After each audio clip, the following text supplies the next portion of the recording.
Return, O Virgin Daughter of Israel, to these your highways by which you went.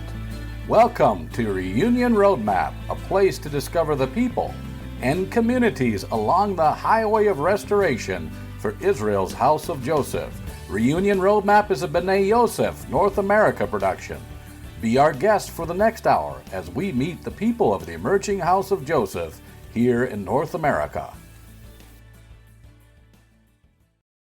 Hello, this is Sophania Pappas, and with me is Al McCarn, and we're going to Australia to interview somebody that I have met in Israel, and that is Margot Crossing. Isn't that right, Al?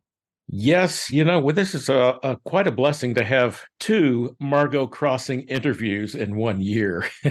But she contacted me a couple of weeks ago and told me about the symposium that she is going to India to participate in, called the Interconnectivity of Ancient Israel in Asia Symposium, an academic symposium where there will be scholars from, well, of course, India and China, Korea, the U.S., not China, but Japan, and Margot as well, to talk about the lost tribes of Israel and where they went, which would be all over Asia, all over the subcontinent of India. Do you know why Margot Crossing's a believer in this? Because for more than 20 years now, she has been encountering all these peoples in all these places who have the same stories of the lost book or their common father or, Israelite memories and customs. So this is going to be quite a symposium of getting these people together to start comparing notes. And that's what we're going to talk about in this two-part interview. And then when she's back, but we're going to have her back and get a report on what went on at the Interconnectivity of Ancient Israel and Asia Symposium. So let's hear what this is all about and go on down to Woy Woy, Australia to talk with Margot Crossing.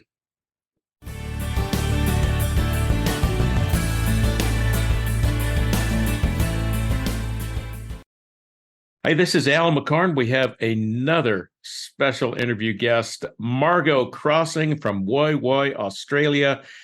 You might recall, if you've been following Reunion Roadmap, that Margot and I had a conversation in the spring of 2023 about the 10 in 10, the idea of 10 years charting 10 different expeditions of the 10 lost tribes from different parts of the world. Margot, I want to ask you about that at some point, but right now you've got an exciting project that's coming up in northeastern India here in November 2023. Tell us about it. Okay, so what we put together is the very first scientific symposium for regarding the lost tribes of Israel and Asia, and we're calling it the Interconnectivity of Ancient Israel in Asia. So we've got people we've got two people speaking on Kyrgyzstan in Central Asia. We've got people that are speaking on Korea and China. It's happening in the northeast of India, so we've probably got half a dozen researchers over there speaking on the local people. So if the audience knows the name B'nai Menashe, it's in that area of the world that we're hosting the symposium. And so we've got two academics. They'll zoom in from Japan. I'll be there on the ground as well. I think that's probably going to be, I think we'll probably have about 14 different papers that are presented over a 2-day period, questions and answers at the back of each one of those papers. And then on the third day, we're going to do a celebration. So dances and people showing off their local dresses and things like that, which have an Israelite context to them. So that's why we're doing that. So this is the very first one. We're hoping to be able to do this annually in the northeast of India. I'm personally hoping to do this internationally. So first one, northeast India, hopefully Japan next year, Kyrgyzstan later in the next year as well. And then if we can do something in southern India in 2025, that'll be really something, I think. So because once this concept goes to southern India, many people there will grab it because there's, and you probably know this already, there's just numerous migrations into India over multiple centuries. And so lots of people have their different stories and their different facets of, why they themselves think that they're Israelites. So, but we'll leave that to 2025 here. I'm just thinking of when I was learning about the 12 disciples, and according to legend, Thomas, the disciple, was shot by arrows when he was praying in India, I think somewhere down near Goa. And it just occurred to me, well, when the apostles were spreading the gospel, they must have been going to places that they expected the 10 tribes would be. So why not India? In that case, southwestern India. But you're going to be in northeastern India. Where exactly? It'll be the capital of Mizoram, which is called Aizawl, Aizawl, Aizawl. Originally, the symposium was supposed to be in, I'm going to mangle this name, Chachanpura, which is in Manipur. Okay. But serious fighting broke out on the 3rd of May this year in Manipur and is continuing. So it's just a very unsafe place to go at the moment. So we had to scuttle that symposium, and we've now got something happening in Aizawl. So although it won't necessarily be huge numbers, we've still got the caliber of, very academic and long-term researchers speaking in it. So I think it'll be, very worthwhile to see the videos afterwards and read the book. We'll be publishing a book on all the papers. So it'll at the end of it, we'll have resources for other people to look at. It sounds to me like the efforts that you have been putting forth for the last 20 years or more, that they're gaining momentum now. I mean, that you have, you've done events, you did events in Manas in Kyrgyzstan, as you explained in our previous conversation, and in China, but this is the first one you did Kashmir in India, but this is the first one in Northeast India, isn't it? Well, this is the first scientific something we've done in Northeast India. Yeah, I mean, I've been living in Northeast India for nearly 20 years now. So, there's lots of lost tribe things happening in Northeast India, but, often it's been at a very tribal level, people with, that have had a vision or a dream, or, like academic people would look at it and go, that doesn't convince me.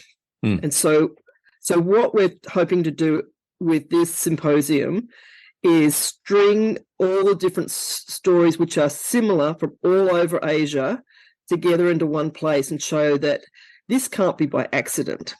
Like, one or two things is coincidental, but, now we've got multiple stories that are the same, multiple people groups that have Israelite customs, whether they're, hundreds and hundreds and hundreds of Old Testament stories, or picture, or a Moses rod with a snake around it, or people saying this is our lost book when they are confronted with the Bible. So we've got all of those stories, and they'll all come together in one place, but from all different nations. So, we're hoping that the collaboration itself will actually bring out new information as well. So before we started, I told you a story about the Kyrgyz and the Japanese. So I'll probably tell that story on. Oh, well, yes, please. Our audience hasn't heard it, so go ahead. Okay. So my friend Richard Hewitt lived in Kyrgyzstan for 20 years, and a lot of that he lived up in the heights with the shepherds. So that'd be during the summertime, and they would often tell him the stories of the Epic of Manas. And so at first he thought, oh, these look Israelite, these people look like they're from the Middle East, they've got Israelite customs and things like that. And he said, and so I started to collect them. First of all, there's a dozen and 2 dozen, and then, eventually there was 80, and, and then he started to read the English version of the, and I think he reads the Kyrgyz version as well, the story of Manas. And one day an old shepherd leaned over to him and said, would you like to know the name of the father of Manasseh. And so Richard said, yes, I would. He said, so he looked me in the eye and he said, the father's name's Jacob. Oh. And Richard said at that moment he realized he wasn't looking at some people that had, come in contact with Israel at some point. He was actually looking at, people who were descendants of Manasseh, son of Jacob, which we presume is Manasseh, son of Jacob. So that was his big aha moment years and years ago, and he's written several books on that, and he'll be in person at the conference, at the symposium. But this is what he was telling me. He said when he was speaking to the Japanese researchers, he said they both had a story, one in Kyrgyzstan and one in Japan, of two brothers. And the story goes, there was once two brothers, one ate meat and one ate fish. And the people in Kyrgyzstan go, we are the people who eat meat. And we know the people in Japan are the people who eat fish. So they're our brothers. Anyway, so when he was talking to this Japanese researcher, he said, we have a story about two brothers, one ate meat and one ate fish. He says, we know we're the people that eat fish. We don't know where the brother is who eats meat. And so and then he just relates there's multiple other stories like that. And so what we're hoping with the symposium is that those sorts of oral histories can be recorded, written down, and then it's building a huge case that Israelites are all over the Asian continent, all over, all throughout China, Korea, Japan, certainly down in Northeast India, throughout Central Asia. And so the first symposium will concentrate just on those areas. We'll actually leave out the subcontinent of India. And I'm doing that on purpose, not because I don't think they're Israelites. It's just, I think the subject there is so vast it actually requires its own symposium all on its own. And so we'll do that, as I said, in a couple of years' time. So, and I think we'll do that as we build some momentum with what we're doing here. Yeah, well, already it's an amazing thing that I'm hearing you explain. You've got Richard Hewitt, who is I don't recall, is he American or British? He's in LA. Yeah, he's in LA. Yeah. And then so you're coming from Australia, and you have researchers from Kyrgyzstan, Japan, Korea, and India. And did I leave out any countries? Well, all the people from the Northeast as well. Yes, yeah. Yeah. That's many. And to those of us who are not as familiar with the Indian subcontinent, we just don't have a concept that's many different people groups. And 500. Yes. 500, yes. Like the population of the United States, that big. Yeah. 300 million people or so. But it really is taking on a life of its own. And I wonder, I'm kind of jealous, why isn't something like that happening in North America? Well, maybe you're paving the way for us, but it seems that Southeast Asia and South Asia and Central Asia, that it had to start there, I suppose, because the inertia is not as great as it would be here in the sophisticated West. I guess so. And we're sort of in a little bit of a bubble here. You and I know each other. I still know nearly all the key, founders of this movement. The Two House movement, and it's not that old, really. It's only but what we need to understand is that this is a divine driven thing. Okay, so earlier this year, I think it was 2023, I had a couple leave Iran and go to Georgia and ring me from Georgia and say, we think our sub-tribe in Iran is, as it is, we've done all the research. We think we're one of the lost tribes of Israel, and and can your institute help us? And I go, I'm really sorry, we don't have an institute. I'd like to have an institute, but we don't have the momentum yet to be able to help you and facilitate. And so what ended up happening was that they actually had to go back into Iran and sort of and stay quiet again. And I'm not even going to tell you any more than that. You'll be able to see, the audience won't be able to see, but this is a people group in Iran. So this is not the people group that came and contacted me, but that they look like they're wearing, I can't see if you can see that, they're wearing tallit. Can you see that? Yes. Okay. Oh, yes. So the tribal group in Iran is called Bactria. Okay. Ah. Okay. Now Bactria was an empire in about 400 BC. Okay, and it was it came out of the Parthian, the Parthian empires and stuff in and it was a huge empire at one stage. And it's all part of the movements across the Silk Road, backwards and forwards between Europe and back over to China and that sort of thing. And here they are. So there's obviously a remnant of that empire that have kept an Israelite clothing living inside Iran at the moment. And don't know who they are now. All they've got is the clothing, that they're Bactria, and that they're inside Iran. I'm not sure what religion they are, but because there's quite a few people in Iran, tribal people in Iran, that sort of you might lump under the Kurds, for example. But when you talk to them, they go, well, we're not really Kurds.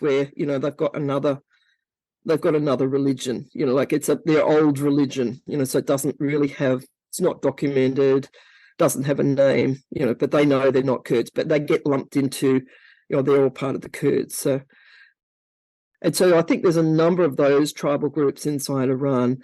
The fact that Iran is the biggest, it has the most people coming to becoming Christians in the world. Yes. I don't think that's accidental, because I think that the gospel's always looking for the lost sheep of the house of Israel. So I think we're going to find out there's a lot of Israelites inside Iran. And I think that's going to play into things in the future, because we've got brother against brother at the moment. But this is Howard Chung, who's from Korea. So this man is a professor at law in one of the universities there, a judge in the Commercial Arbitration Board, and he's living over in Germany at the moment. So his hobby is like mine, looking for the lost sheep of the house of Israel. This is his book, and it's called Dispersions of the Israelites in the Eurasian Continent. And he's read the Chinese literature, because he reads Chinese, and he's documented them going backwards and forwards. Like he said, it's not just a one way. It just didn't go one way. It went back into Asia, back over into Europe, kept going backwards and forwards like that. So it's I don't know how many pages is it. I think 500 something pages, 550 pages the book is. It's a very detailed book.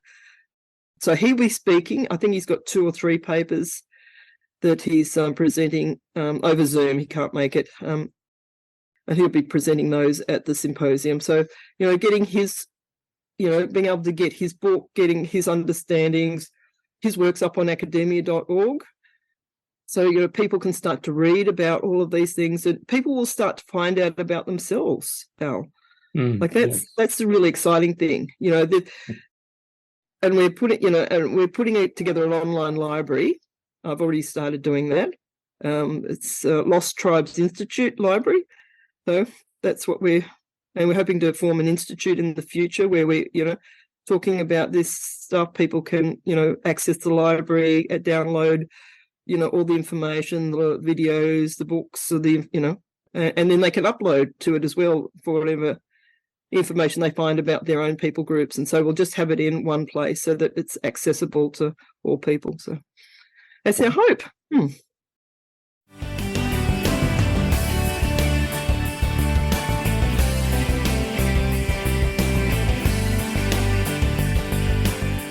Lenny and Varda join us now singing 12 Tribes of Israel from their album The Vision, available at lennyandvarda.com.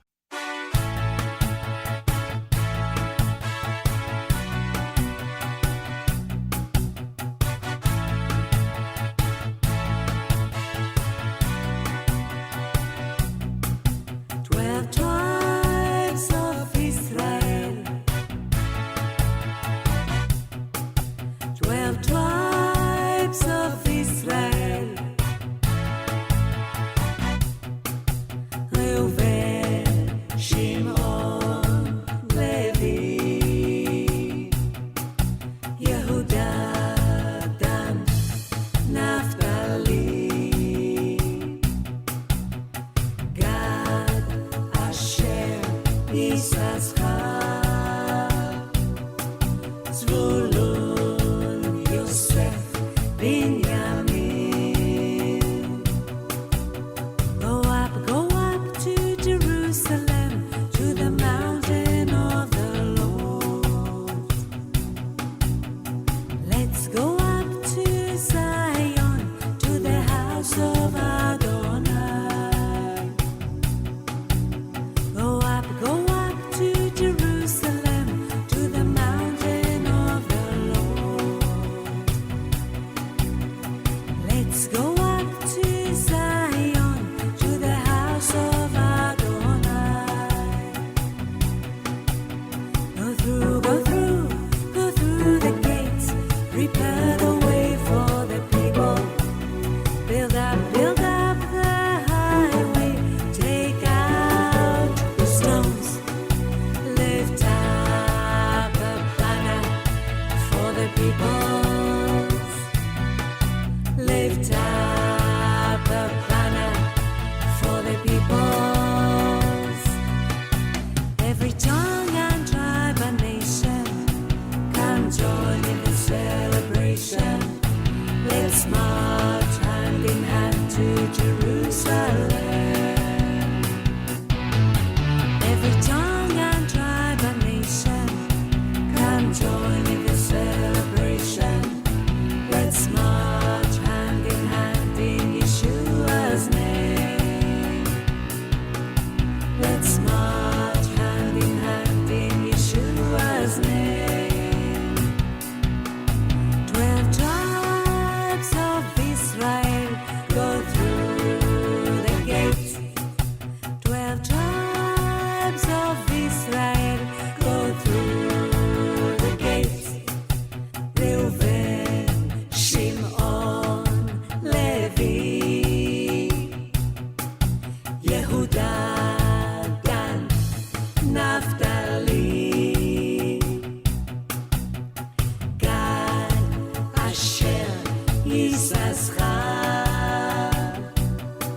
Zvulun, Yosef, Binyamin.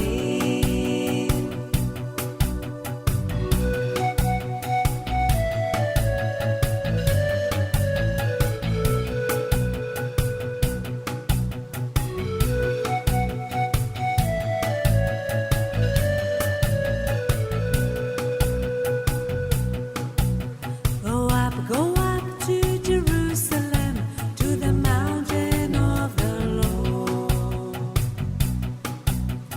Let's go up to Zion, to the house of Adonai. Go through the gates, prepare the way for the people. Build up the highway, take out the stones. Lift up a banner for the peoples. Lift up a banner for the peoples. Every tongue and tribe and nation, come join in the celebration. Let's march hand in hand to Jerusalem. Every tongue and tribe and nation, come join in the celebration. Let's march hand in hand in Yeshua's name. Let's march hand in hand in Yeshua's name. 12 tribes of Israel go through the gates. What you're about to hear is part one of a two-part midrash on exile for restoration. Shalom, everybody. Welcome to the Mid-Rush portion of Reunion Roadmap. This is David Jones. With me today is Barry Phillips. Shalom, brother. Shalom, David.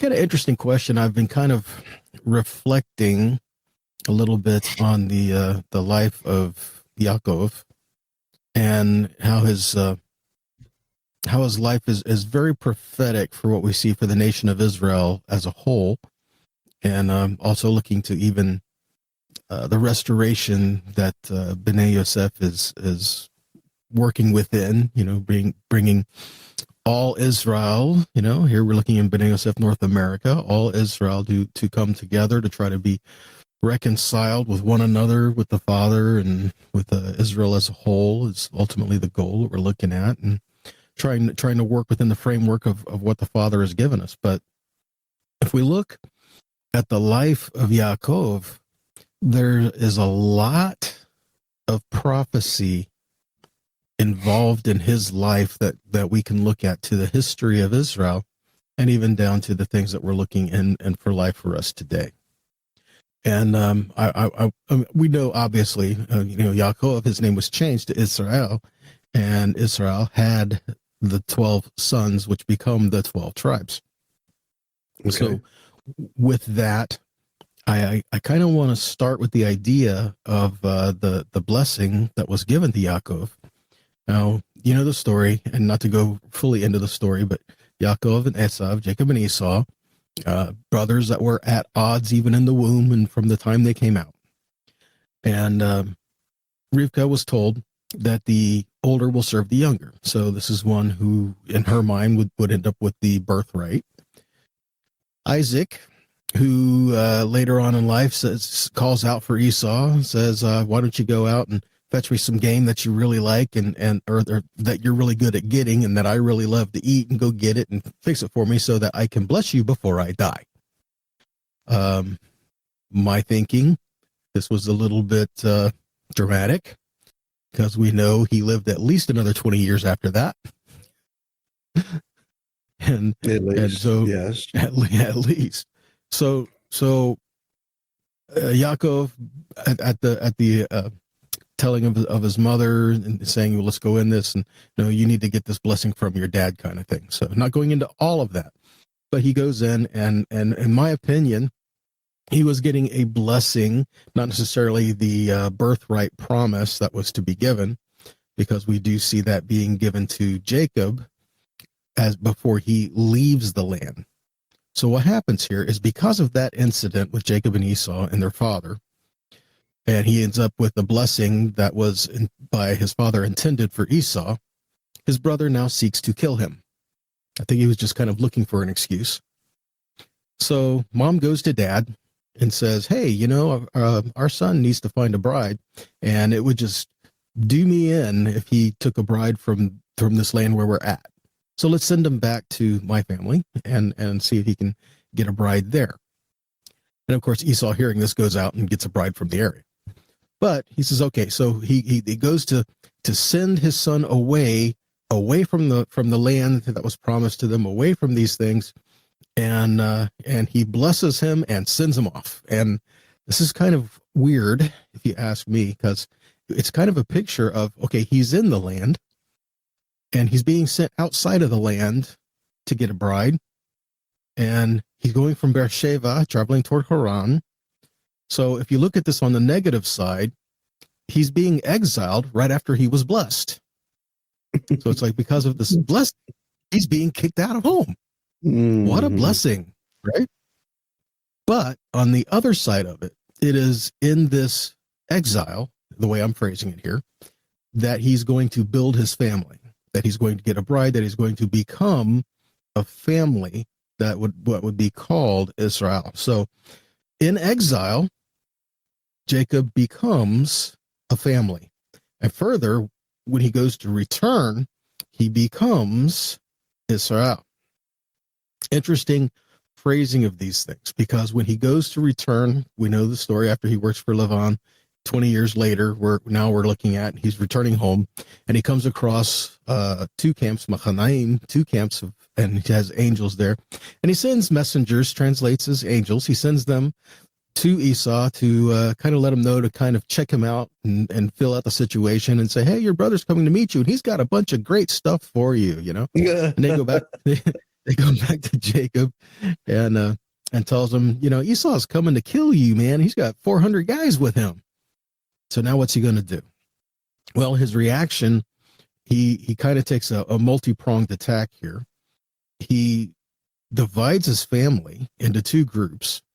He sends messengers ahead of him. He sends gifts ahead of him, and ultimately, after all of this has gone before, then he comes to meet Esau, and whatever the outcome is, whether it be a peace or war, at that point, that's what it's going to be. So he takes the approach of, okay, I'm going to send this stuff ahead, and I'm going to pray. So he sends this stuff ahead and he goes to pray, but in the process of all this, he splits his family into two camps. And so it was an interesting picture that I was getting here. So he's in exile. He becomes a family. And as he is in exile, he turns back towards home. But as he turns back towards home, he is now split into two groups, two camps. And they won't really be reconciled again until they get into the land. And I think that's very prophetic of Israel as a nation, as a whole, and even talking about the things we're looking at today. Rashi put it this way, that God gave Jacob two promises. One, I will guard you wherever you go. And two, return you to the land of your forefathers, to your birthplace, and I will be with you. And with this promise, though Israel is split in two, he will return and be one again. And I think that before he wrestles with the man, which I, again, believe to be Yeshua, as he wrestles with the angel of the Lord here, this is all a picture of his character being changed, his life being changed, and the heart of the Father is to be reassembled to one family back inside the land. Even though we see we're divided, we're maybe dispersed, but at some point we all turn our hearts and our attitudes back to home. And as we're going there, though we may struggle, we're following following Yeshua in our return. And so that is going to help us to become one on the other side. Though, even if you look at Jacob and Esau as two different natures that dwell within you, as we come to that, we overcome the Esau nature, so to speak, to become Israel. And so there's a few many different directions that we can go with this. But before I go too deep down a rabbit hole in one certain direction, Barry, what kind of input and thoughts do you have on this subject? Well, I'm thinking of Bereshit, or Genesis 28, where Yaakov is initiating his exile, and he comes upon Hamakom. He comes upon the place, sees the stairway or the ladder to the heavens, and Yah says to him, I am Yahweh Elohim of Abraham, your father, Elohim of Yitzhak. Doesn't say he's Yaakov's Elohim yet. And he said, the land I give to you, your line, I give it to you and to your seed. That's the Bekira. That's the promise of the covenant promise of the land and continuing the seed. That is the seed of the Messiah, the seed of the woman that goes all the way back to chapter 3, verse 15. Only Yah can give that blessing. He gave it to Abraham. He gave it to Yitzhak. Now he's giving it to Yaakov. Right. And he says that his seed's going to be like the dust of the earth. It's going to break all in four directions, the clans of the earth. It's going to be blessed in you and in your seed. I'm going to be with you wherever you go, bring you back to this land. For he says, I'm not going to leave you until I have done what I've spoken to you. So there's this covenant promise of continuance with him. Yah has not given up on the process. We see the house of Israel, Ephraim, if you will, all the clans and varieties that we represent ourselves at, not just in the U.S., but the world abroad. And all the varieties and little quirks that we all have, the differences of interpretations and observances, Yah sees us as a collective, as a whole. All of these sons that he and his wives have, they were not all the same. With 4 different wives, they all perhaps look different. When you think about the servant girls that were given as wives, who knows what nationality they were? The sons of Yaakov and Leah and Yaakov and Rachel very much would have looked similar, being of the same families. But then you have these other varieties. So when you put all the sons together, they could have been different skin colors and hair colors and Right. Dramatic differences in features. You think of Joseph's coat of many colors. It suggests that our Messiah is the Messiah of a large variety of ethnicities and peoples.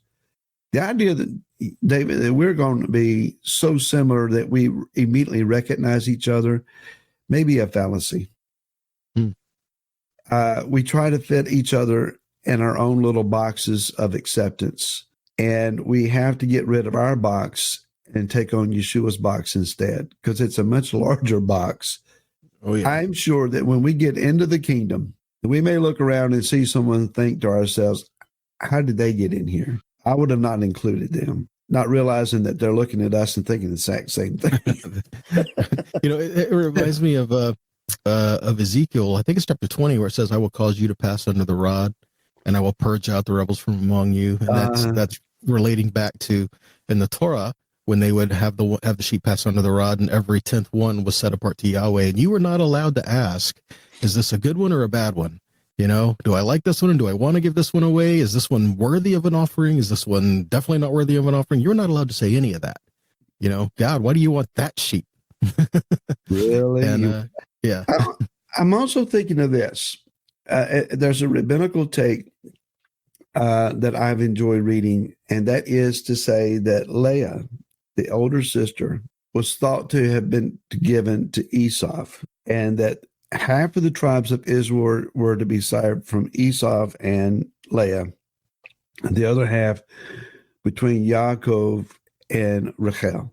That's why Leah's eyes were weak, that she had spent so much time crying at the prospect of being given to Esau that it weakened her eyes, or her eyes were swollen from crying. That when Yaakov took the blessing and had the blessing of Esau and his birthright, it obligated him to take both sisters as brides. So that would have been in the providence of Yah. That would have been Yah's plan all along. But it had to be worked out in the natural so that the plan of Yah could come to pass. So he had to go into exile, not only to find a bride, but the brides. And the understanding is that the bride of the covenant promise, that is Yeshua, is far more complex, far more multifaceted than what we may be aware of. And again, it gives us the understanding of we have to be willing to broaden our scope of understanding as to who we are and all the tribal varieties that we're going to include without being offended by that. So that's a great thought. That takes me back to what you were saying back in Genesis 28:14, where it says that your seed will be like the dusty earth, and you will spread abroad. That's literally what's used there. The word that's used there literally means that. It means to spread out, to even spread outside of barriers, just to like break out and go out all over the place. That's what it's saying. And so that fulfillment there, he doesn't just say you're just going to be like spread around a little bit. He's literally saying you are going to be spread out to the west, the east, the north, and the south, and all over the place. And in your seed, all the families of the earth will be blessed, meaning your descendants are going to go into all the earth. And that means they're going to look different, going to have some different ideas and thoughts and cultures and different things, even though their identity truly is Israel, though they don't really know that.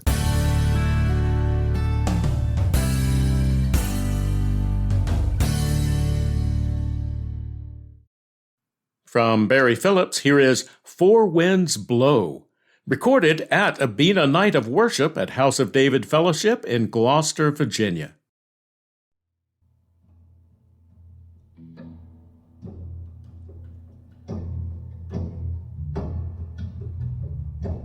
Calling out to the winds of heaven,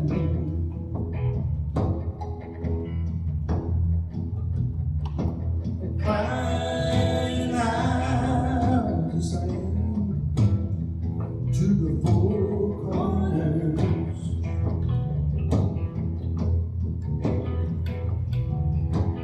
calling out to heaven, would you breathe on me, slave? Well, rains of God, it's time to blow. Last time, the winds of God, it's time to blow.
Well, we have music about the restoration of Israel. That was Barry Phillips with Four Winds Blow, and then Lenny and Varda with their song about the 12 tribes of Israel, which fits nicely with our conversation with Margot Crossing and with what Barry and David were sharing in their midrash they call Exile for Restoration.